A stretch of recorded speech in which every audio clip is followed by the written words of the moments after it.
This is how you change the humidifier filter.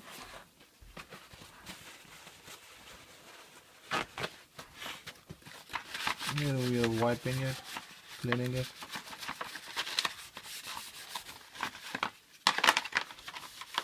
When you see the humidifier filter like this,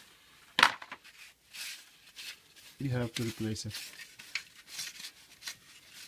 Normally, annually, it's recommended annually.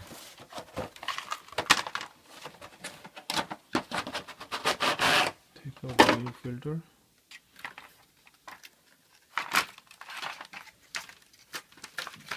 Place it in nicely.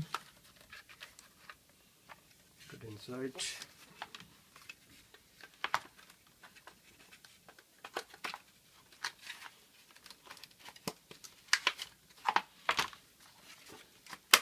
It's just gonna click in.